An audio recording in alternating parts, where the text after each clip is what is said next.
So you get done with buds, and I'm going to the book here. There were 22 guys who graduated in my class, 18 from the original 129.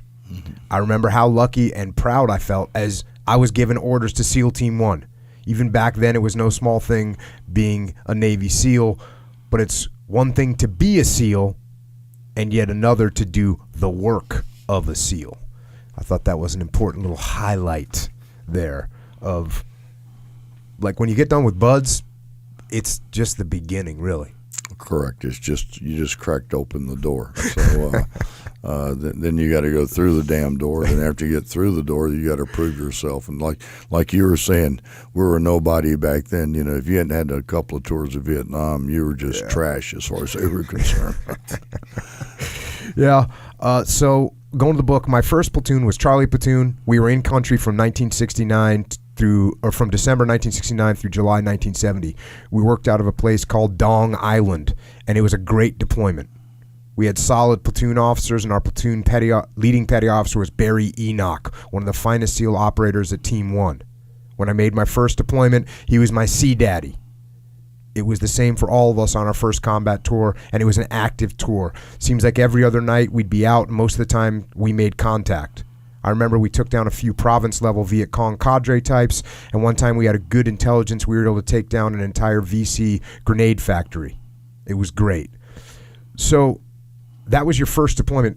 When you talk about Barry Enoch, and actually Hal Kuykendall talks about him as well, he says, us as new guys, even the veterans, we worshipped Barry Enoch. He was a great leader and a great teacher. What was it about him that made him just...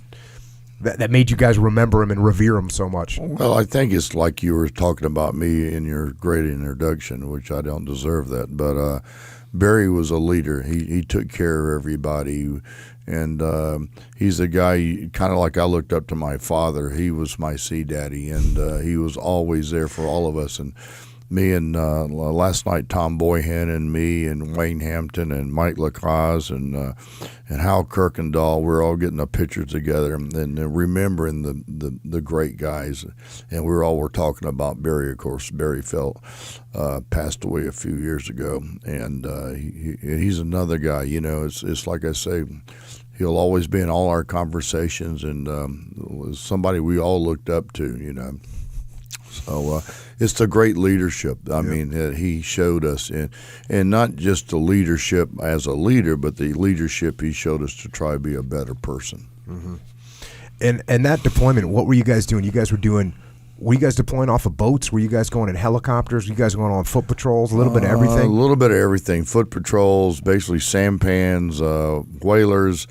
By that time, we finally got the LSSCs, which were in the late, and then the medium SEAL support craft. Of course, we had the Mighty Mo. A lot of our stuff was... What was the Mighty Mo? Oh, it was a big Mike A, okay. And it had it had all the rebarb about 20 inches out, so if you got hit by an RPG, it'd explode there instead of going through the hull. We did a lot of, like I was working down at the Sea Float with Steve Friss with the KCSs, because back then we didn't have that many SEALs, so we would help each other. If they say we need help, we'd converse our people right around, and then Tom would send the guys that he felt should be going. So we'd, like Rich Solano and myself and a bunch of other guys, would go out and help other platoons and stuff. And were you a 60 gunner?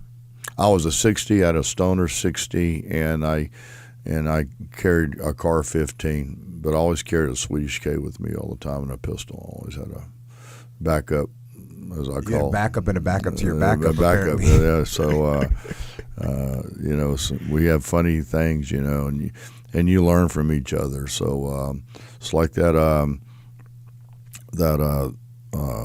When we hit that grenade factory, Mikey Sands jumped out, and he had a 60, and he didn't lock down. He didn't lock down his hitch, and as he jumped out of the boat, his barrel fell out in the water in the river, and he's down there digging. He's yelling, "Give me one of your guns!" And I said, "Hell no, I'm keeping all my guns."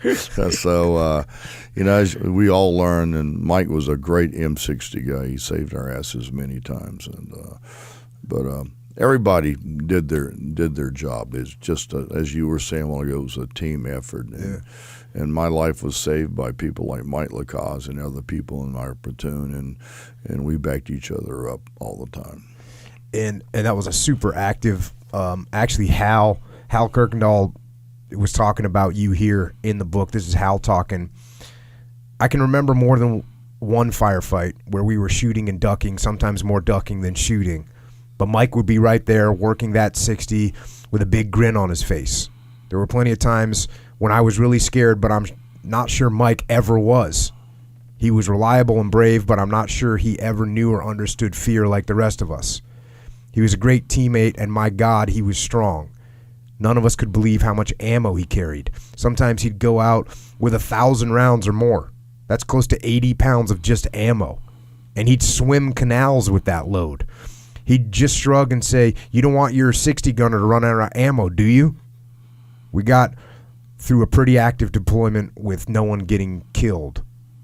Then a couple of guys stayed behind to break in the new platoon while the rest of us packed up and left.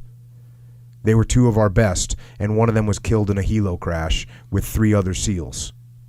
We took it hard when Rich Solano was killed, but I think Mike took it the hardest. Mike was a guy who really cared for his teammates.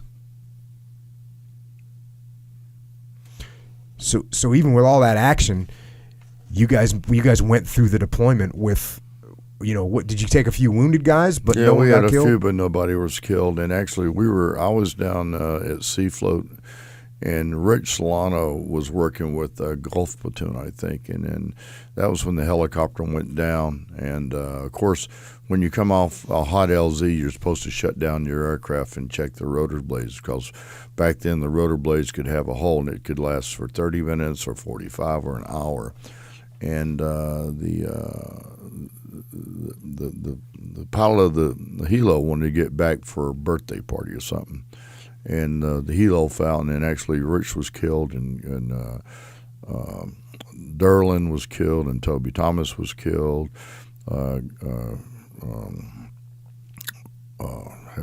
else was there? Gardner was killed.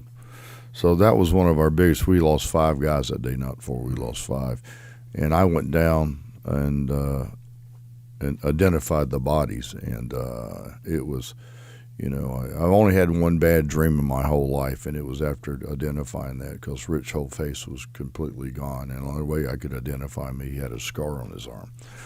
And but a loss of any teammate, as you know as well as I do, like Mikey, and every time I lose even a new kid today, which I've been out speaking to their class and stuff like that, you lose a little bit more of your heart. I don't know how much more of my heart I got to lose, but it takes it out of you. It's I don't want to see anybody ever get hurt, or especially a loss of a loved one.